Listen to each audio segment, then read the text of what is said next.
Hello and good morning all dear student. आप लोगों का जो ज्योग्राफी का चैप्टर 14 है यानी सेकंड चैप्टर, वो मैं आप लोगों को explain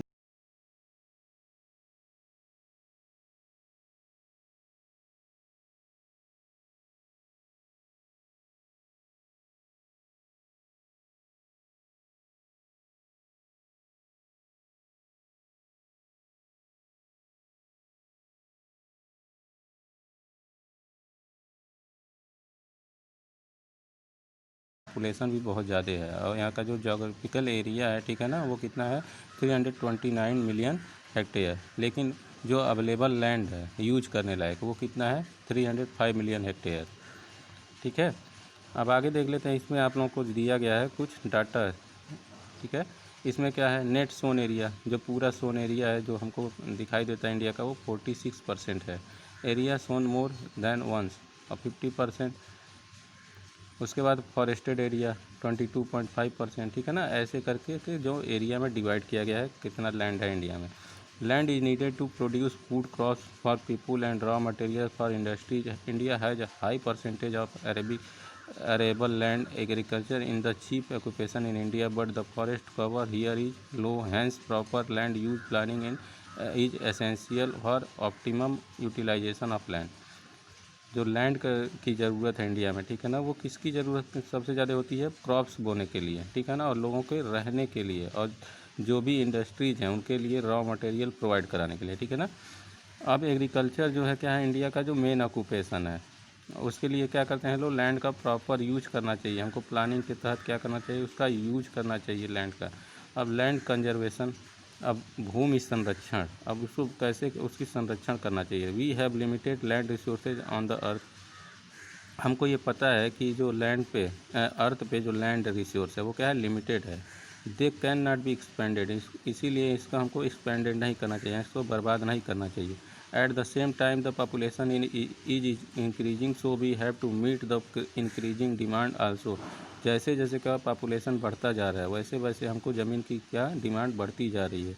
increasing demand for land and tough competition among its different uses has led to large scale destruction of forest cover, pastures and arable land। जैसे जैसे क्या हो रहा है, लैंड की डिमांड बढ़ती जा रही है, ठीक है ना, वैसे वैसे क्या इसमें टफ कंपटीशन होता जा रहा है कि कितने स्केल पे हमको क्या करना है, पास्चर करना है, कितने क्षेत्र पे क्या करना है, एग्रीकल्चर करना है, ठीक है। और उसमें कि अरेबल लैंड यानी कुछ जो बोलते हैं ना परती वाला क्षेत्र, वो भी यहाँ पे है।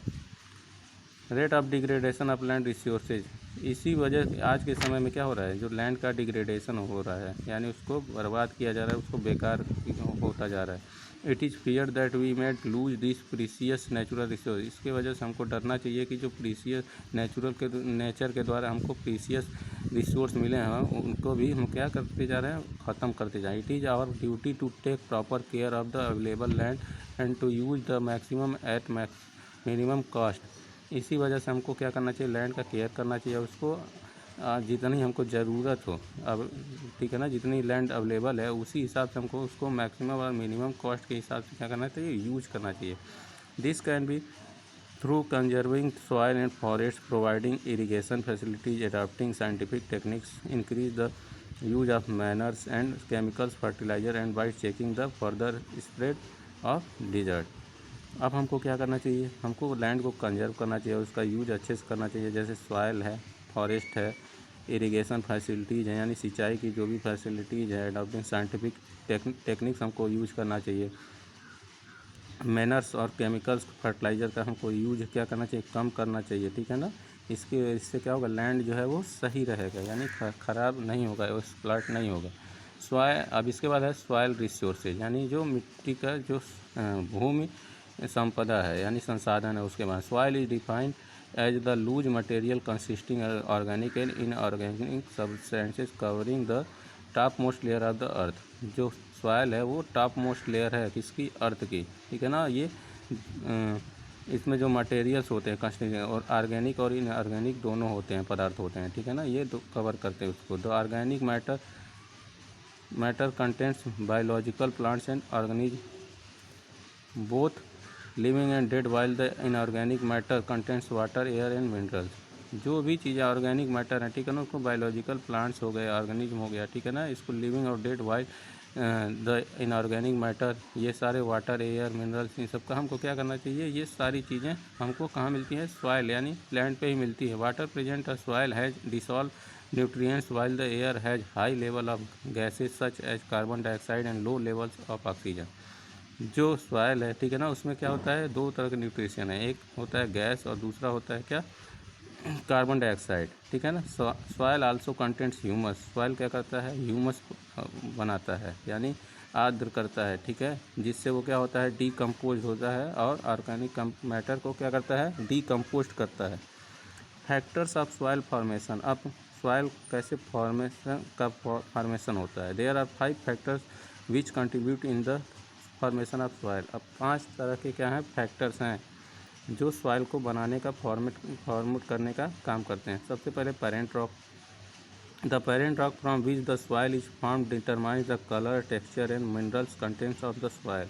जो पेरेंट रॉक है, ठीक है ना, यानी चट्टानें हैं, वो क्या होती हैं, उसका जो कलर है, टेक्सचर है, ये सब क्या करते हैं, ये सॉइल बनाने में काम करते हैं। उसका कलर और टेक्सचर, ठीक है ना, और जो उसमें जो मिनरल्स सॉइल में रहते हैं वो सब इसके द्वारा ही, रॉक्स के द्वारा ही मिलता है। For example it is parent rock is sandstone.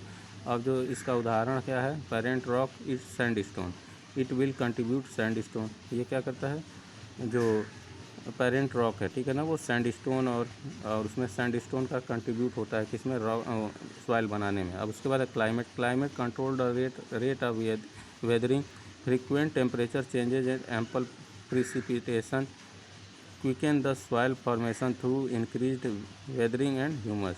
अगर क्लाइमेट को बनाने में, ठीक है ना, क्लाइमेट सॉइल को बनाने में क्लाइमेट का भी क्या होता है, बहुत ज़्यादा अच्छा महत्वपूर्ण इंपॉर्टेंट रोल होता है। उसमें क्या होता है, जो टेम्परेचर होता है वो क्या होता है, कभी वेदरिंग और ह्यूमस क्या होता है, उसमें इंक्रीज यानी उसको बढ़ाने का काम करता है। सॉइल को मतलब बनाने में उसका यूज होता है क्लाइमेट का। जहाँ जैसे क्लाइमेट होती है वहाँ की सॉइल वैसे ही क्या होती है, बनती है, फॉर्मेशन होती है उसको।